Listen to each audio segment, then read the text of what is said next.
Hello and welcome to Radiance Revealed, the podcast. I'm your host, Dr. Jen Haley. I'm a board-certified dermatologist, fitness enthusiast, nutrition expert, and global explorer that over the years has uncovered that your skin is a true representation of your internal health. Each week, we will chat with leading health, wellness, and even spiritual experts who will reveal secrets to true health and vitality. My goal is to help you change small habits to give you the power to create a more balanced, aligned, and elevated version of yourself. Now let's dive in.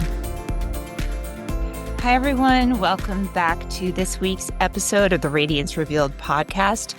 And I'm your host, Dr. Jen Haley, board-certified dermatologist for 21 years now. I don't know where the time went. So this week is episode number 99, and I'm going to talk about a topic that is near and dear to my heart, that I get a lot of questions on. There's a lot of confusion about it. It is melasma. So what is melasma? Melasma is basically brown patches of hyperpigmentation. Hyperpigmentation just means a brown area of the skin. And it typically involves the central forehead, the cheeks, even the upper lip where it can look like a mustache. It's on sun-exposed areas. And it can be on the forearms, it can be in other areas, but typically it's the face in women. Much, much more common in women. And this is something I struggled with in my 20s and my 30s from pregnancy. So it's very related to pregnancy, from birth control pills, and higher levels of estrogen and progesterone in the body. So often when somebody heads into menopause and their estrogen drops and their progesterone drops, their melasma will improve. That's a whole other topic about estrogen and progesterone supplementation, but we'll talk about that in the future. So the unique thing about melasma I like people to understand is I divide pigmentation into two categories. We have dynamic pigmentation or unpredictable pigmentation, and then we have static pigmentation. So static pigmentation would be something like a sunspot, age spots on the back of the hands, liver spots, sunspots. They are all the same. The medical term for this is a lentigo for a single one, or lentiginous for multiple sunspots. And these are areas of increased pigmentation from repetitive exposure to the sun, where the melanocytes, or the pigment cells in the skin, set up house and they just overproduce in that one area. And that is static pigmentation. So static pigmentation is much easier to treat. It can be ablated with a laser very easily and take a long time to come back. And dynamic pigmentation, we need to be very careful with. So melasma falls into the category of dynamic pigmentation. The other thing that falls into the category of dynamic or unpredictable pigmentation is post-inflammatory hyperpigmentation. And that's basically the brown area that stays after you get a pimple, or after you scratch yourself or you burn yourself. Any sort of insult to the skin, all of the pigment cells rush to the area. They think that there's a party going on, and they stay and they stick around for many, many, many, many months. And melasma falls into that dynamic pigmentation. And the reason I'm explaining it that way is because I want you to understand that over-aggressive treatment to the pigmentation of melasma can make it worse. So what are some things that contribute to worsening melasma? The first and foremost is going to be UV radiation. So sun will make melasma worse.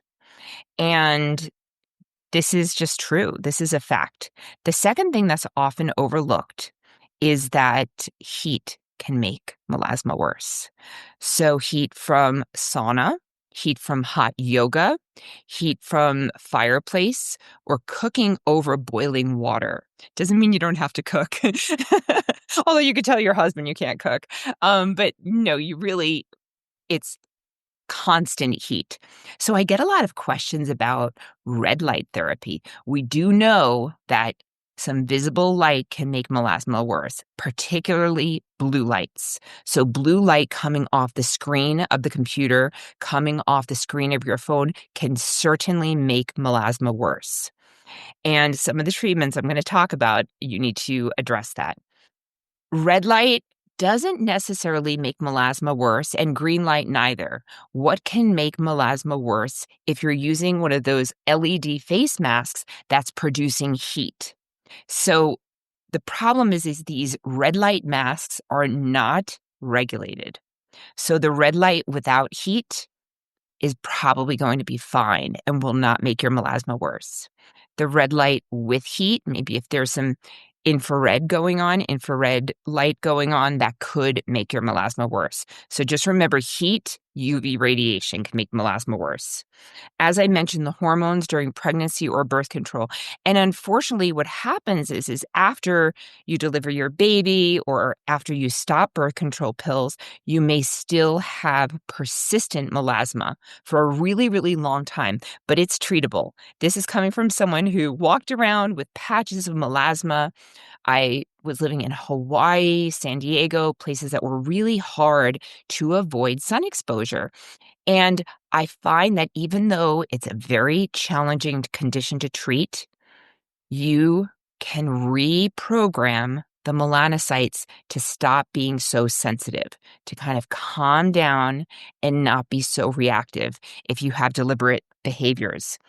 So as I mentioned, anything that can irritate the skin can make it worse. So if you're applying skincare products that are irritating or burning, it can make it worse. And then something that's often overlooked is thyroid disease. So a lot of women are underdiagnosed with Hashimoto's thyroiditis, as I was. And this can certainly make melasma worse. So you want to have these things addressed by your medical doctor. And stress can make it worse. Not straight causation has been determined in studies, but we do see correlation between stress and increase in melanocytes. I mean, let's just be honest, stress kind of makes everything worse. So, okay, what can you do? Because, I like to talk about things and what causes things, but at the end of the day, I want to give you a plan. So that's why I'm here. I've done this for so long, and I think it's a much more useful forum for me to give recommendations or share my experience and not medical advice, obviously, because everybody has a unique situation. And if you're struggling with this, you always want to go to a board-certified dermatologist because we only do skin. So we understand the nuances of skin and that all brown spots are not created equal. And unfortunately, I've worked as a medical expert witness on many, many lawsuits where people were treated improperly for melasma or hyperpigmentation with lasers that made it worse. So people had spent thousands and thousands of dollars on laser treatments that made it worse because it was irritating the skin and causing more damage, making more hyperpigmentation. So we have to be very careful with melasma, very, very careful. What can we do? First and foremost, before you spend any money on lasers, before you buy any fancy expensive skin creams, you have to be deliberate about sun protection. So I have a couple props. Okay, so I wear these hats. I use the company Sunday Afternoons, but because it has like a little area in the back, you could stick a ponytail and it just kind of goes like this. And it's a wide, wide hat. And if I'm outside, I wear it all the time. I just do. I think it's better to look like a dork an hour a day if you're walking around and then great the rest of the time, the other 23 hours, than to look really good for the 1 hour and then have terrible sun damage because we just can't really reverse it all. So wear a wide brimmed hat, just a wide brimmed hat. You don't want to be able to see through it like a straw hat, and you want to wear a wide brimmed hat plus sun protection. Tinted sunscreen is mandatory if you have melasma. So basically with sunscreen, I've always recommended this for 21 years. Tinted, I've always recommended zinc oxide and or titanium dioxide, but zinc oxide is usually the base. And tinted sunscreen has iron oxide in it, and pigmented iron oxide will protect from the blue light. So even if you're not planning on going outside all day long, you want to wear your tinted sunscreen because you're going to have activation of your pigment cells, of your melanocytes from the screens, from your phone, from the windows, the UVA coming in through the windows. So which one do you choose? There's many great brands. I try to be brand agnostic here because I don't want to sell you anything. There's a lot of good brands, but what you look for is sort of how you shop in the grocery store. So you want to read the ingredients and look for zinc oxide, SPF 30 or higher, zinc oxide, SPF 30 or higher, and then find something that works for your skin tone. So I have a very blended background. I have Irish, I have Eastern European, I have some Asian, and I have some Spanish in me. So medium to dark skin tones tend to get melasma more, especially Asian Hispanics tend to get melasma the most. So you have to find something that matches your skin tone. So all I'm wearing right now is basically tinted sunscreen. And I blend all of these together. So I like Ulta MD. I think they have good products. I like the products that are tinted and that have only zinc oxide. I avoid the ones that have octinoxate. I just don't like it. So I take a little bit of this, and then I'll also use this one sometimes. This one is a little dark for me. It is Skin Medica, but it blends very nicely. And then the last one I like is Elastin, and this is water resistant too. And these are all have zinc oxide, SPF 30 or higher. Really 30 or higher. I don't even notice if it's 50 or 70 or 30, as long as it's 30. But what I do, I'll just demo it here for you. Okay, so I will take a little bit. Can you see that? I'll take a little bit there, a little bit there, and then a little bit there. And I end up having, honestly, a quarter amount because I do it all the way down to my chest while I'm in my bra, because we don't want these areas getting sun damage. And I rub it all up together, and I go from the outside and then blend it in. You could see all the way up to my eyelid margin. And then get that upper lip because that's the area that wears off the most. So, I mean, I already have it on, but I'm putting it on for you here today. But go out and then blend it in. Start with your chest and blend it up through your neck and get all the sides because those areas are going to peek out. Anything left over on your hands, and get your forehead, which I'm not going to do right now because my hair, but get whatever's left over on your hands, sweep the back of your hands because our hands are going to be exposed to the sun through the windshield and all over it. And we want our hands to age without sunspots, right? So that's how we do it. But the biggest mistake I see is that people put sunscreen like this, they put too little of it, and they miss the periphery of their face. So the periphery of the face, women, we've got hair covering most of the time, but the lateral part of the face, the ear, the neck here is where I see most skin cancers on the left side in men, especially from driving in the car all day. So it's the little incidental things more than the big days of the sun at the beach that really cause damage to our bodies over time. And I find if you are deliberate about sun protection with a tinted sunscreen, SPF 30 or higher, and a hat every time you're outside and avoiding the heat. Sorry if you love the sauna. Sorry if you love hot yoga. Take a break for a while until your melanocytes are reprogrammed. This can take 6 months. It can take a year and a half. Everyone is different. Everyone. I can't really give a timeline, but it will at least take 3 to 6 months because that's how long it takes for the skin to cycle through. But it's not like it's something that you have to live with forever. So it can get reprogrammed. Just remember, there's lots of little things that can cause it. And then you can redo the sauna. Like I could do saunas now. I could do hot yoga now. And my melasma doesn't come back. I always have a little patch here and that I can tell if it's coming back. So that is really the number one thing you need to do. Now, topically, there's lots of lightening things. There's an array of botanicals. And there's one FDA-approved topical medicine. It used to go by the brand name Tri-Luma, and it has hydroquinone in it, which is good for short term. It kills melanocytes, so it can reduce the color of your skin, but it's kind of the OG for lightening of stubborn pigmentation, and we use it in short bursts of 2 to 3 months. So the Tri-Luma or the triple combination cream has hydroquinone in it, it has a topical steroid in it, and it has a tretinoin or a retinoid in it, a vitamin A derivative in it.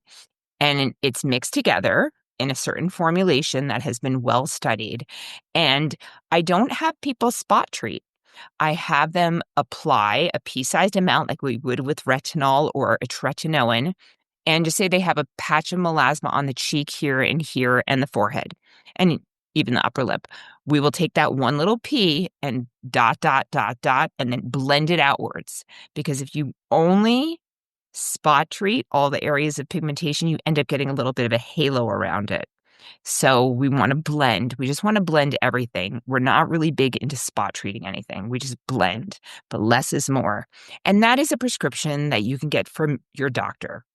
And just don't use it more than 2 to 3 months because the topical steroid can thin the skin over time.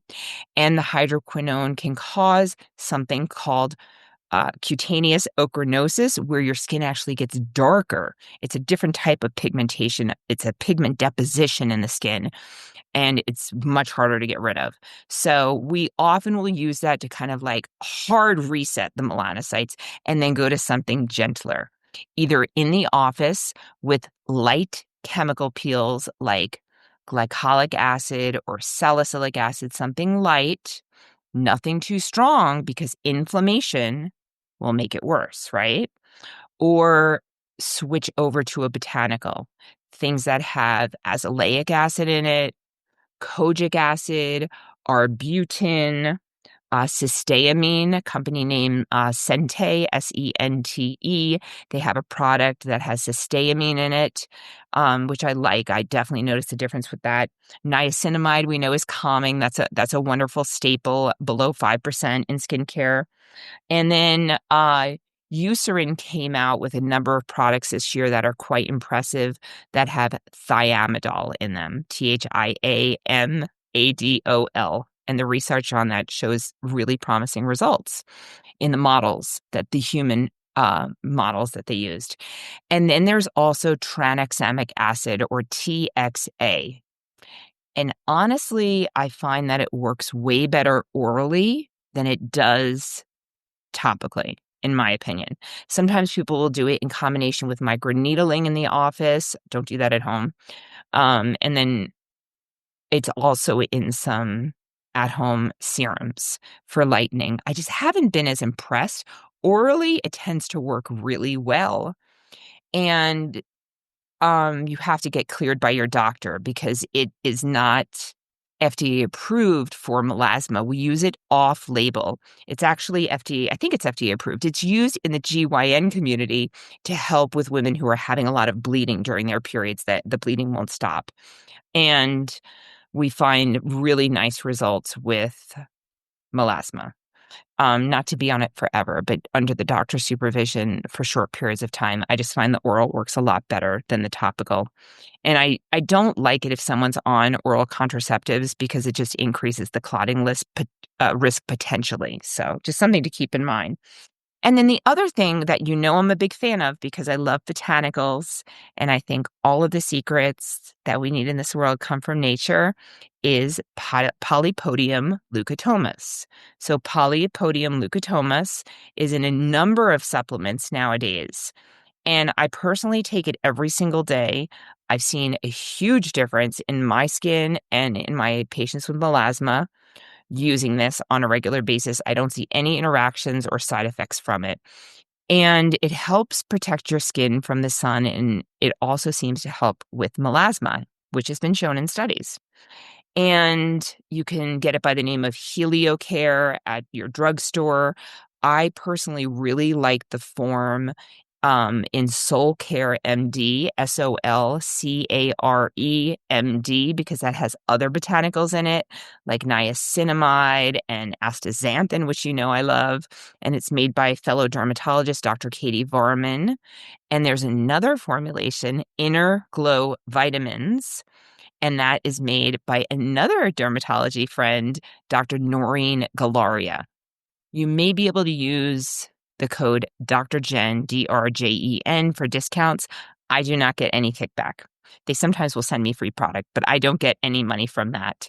So I just think that they're very ethically sourced, and they're people who care and make products to help patients. And that's who I want to support. Okay, procedures. So I mentioned the chemical peels, light chemical peels. I don't like glycolic acid. I've used glycolic acid in my dark skin of color patients, and it's been a little unpredictable. So maybe a low percentage, but I've seen some unpredictable results with glycolic acid in some of my very dark skin patients where the pigmentation got worse. So early in my career, I saw that. So I tend to go more salicylic acid, or Jesner's with resorcinol can help. And you want to do a series of light peels in the office with someone who understands pigmentation and these kind of issues, not a cowboy. The other thing is lasers. So a lot of lasers in the beginning that we were using for age spots, liver spots, sunspots, those lasers can make melasma worse. Anything that's going to be very aggressive can make melasma worse. Like IPL, I've seen very unpredictable results where, and this was early on, where the melasma would go away. And I did this to myself. I did this to myself as well, where I'd IPL my face and the melasma would go away. And guess what? 3 weeks later, it came back with a vengeance. It came back much, much worse. So you want to go to someone who knows what they're doing with melasma. And the wavelength of the laser that works really nicely is a 1927. It's a 1927 nanometer laser. And it goes by the name, there's Moxie, there's Clear and Brilliant, and there's Fraxel. Those are the ones that I think work really nicely. I don't do a ton of lasers, but I have had both Fraxel and Moxie done, and I think they do a good job at kind of scattering out the pigmentation. Some 1064 nanometer lasers can also help to benefit melasma. So just remember, all brown spots are not created equal. And when you're getting treated, especially at one of these like laser franchises, they don't understand that all brown spots are not created equal. And treating melasma requires a very, very different setting of a laser, and often a different laser than if you are treating skin for sunspots and sun damage.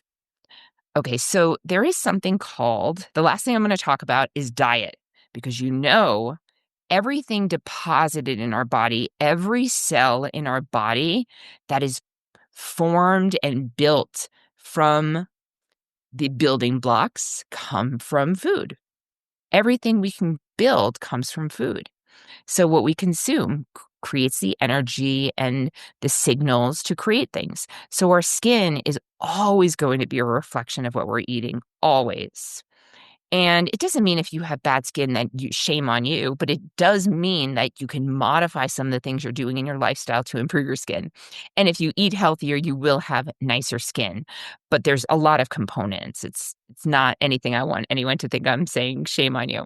So there's something called the Maillard reaction. So the Maillard reaction is basically this in its simplest form.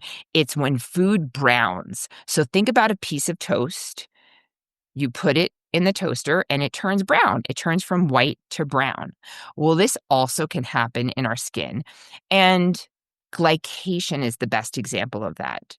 So glycation is when we have a lot of sugar, or if we have processed carbohydrates, the processed carbohydrates convert in our body to sugar, and then the sugar circulates through the bloodstream. And that circulation of sugar through the bloodstream binds to the proteins in our body. And we have proteins in our blood vessel walls. We have proteins in our skin, such as collagen and elastin. And when the glucose, the sugar molecules bind to the protein, it makes it stiff. It's no longer supple and it's stiff. And when it's stiff, it doesn't bounce back. And that's why you get deep, creasy wrinkles, right?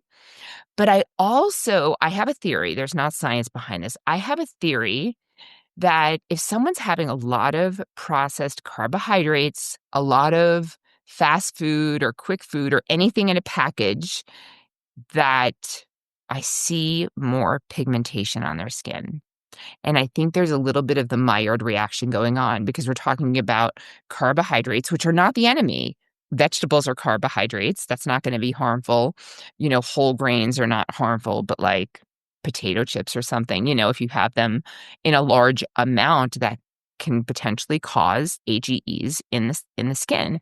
And I also just think that lots of carbs and heat, sunlight, can cause that browning reaction. So this is a theory of mine I'm sharing with you, and play around with it yourself. You're not going to harm yourself if you remove more processed food from your diet.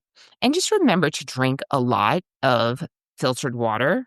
So filtered water with remineralization is going to make everything flow and communicate in your body. And we're just trying to get out of the way of our body by minimizing the amount of toxins that come in, by minimizing the amount of radiation and damage to our skin so our skin can help renew and repair itself. So I think I covered everything. So not just carbohydrates, but the other thing about diet I want to say is antioxidants. So as many colorful fruits and vegetables that you can have that are rich in antioxidants, this is going to help naturally protect your skin and help with all of the things we want, including melasma and pigmentation. So, okay, that's it. I'm keeping them short and sweet, going to stick to it every single week, and keep sending me the topics and the questions you have. I think next week I'm going to cover the red light, and then I have a Q&A with a family practice doctor friend of mine for episode 101. But I think we're going to do episode 100 on red light therapy, get a lot of questions about it, photobiomodulation, low-level light therapy, and LEDs. And I'll explain what that means in the most usable form. And if you guys have anything you need, just reach out to me.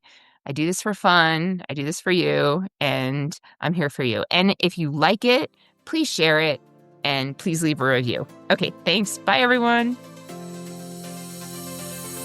If you're enjoying the Radiance Revealed podcast, please don't forget to subscribe so you'll always know when there's a new episode. And while you're at it, please give us a review, as that helps others to find this podcast. And if you want to connect with me, please visit my website, drjenhaley.com, or you can find me on Instagram at drjenhaley.